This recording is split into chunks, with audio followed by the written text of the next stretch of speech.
You can see here I've got the block inked up and I am going to print it now. I have a sheet of paper cut. This is a thinner paper. I wouldn't use Bristol board or Reeves BFK on this. This is a thinner sheet of Reeves. It's lightweight.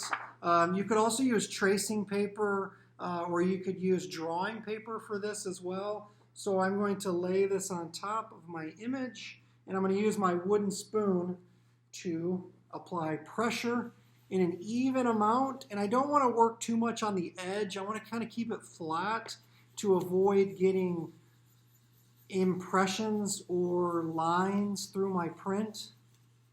And I made my paper smaller than my block here.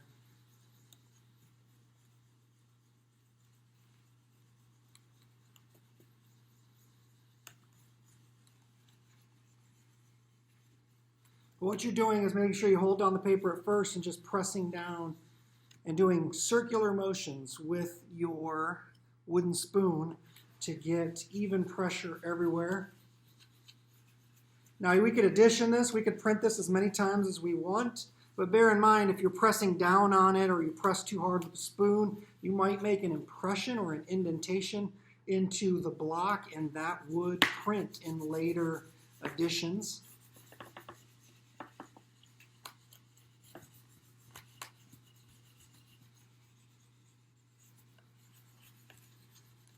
I'm going to take a peek at it. If you hold down your piece of paper in one section, you can kind of take a peek at it and see where areas are developing or not yet finished. Put a little more attention in this area here. As long as you don't move it, you can take a peek at it to see how it's developing. Peel it back from one corner.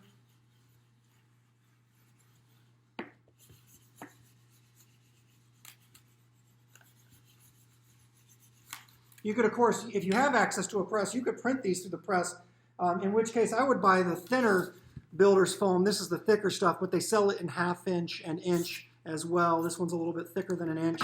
And let's reveal our print here. Peel it off. Boom, voila. Finished print. We see the texture that I used with that little sewing tool.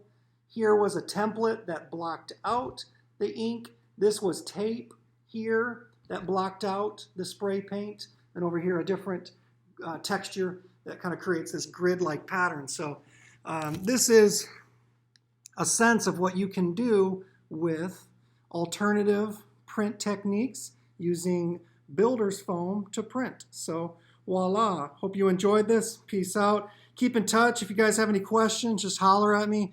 Send me a message, text me, send me an email. We can also use the group me as a chat. If you create an interesting image, kind of a mistake, or a new kind of development with this technique, feel free to upload a picture and share it with others so we can kind of see your successes and your failures, all right? So here's a little bit of a tease on what you can do with the builder's foam as an alternative printing process. This is a little bit more abstract, but I'm going to print the other one too that has the eyeball and to give you a sense of kind of what you could do figuratively with it. So signing off, enjoy. I really look forward to seeing what y'all make with this technique. Let's turn lemons into lemonade and see if we can print some lemonade, right? So signing off, peace.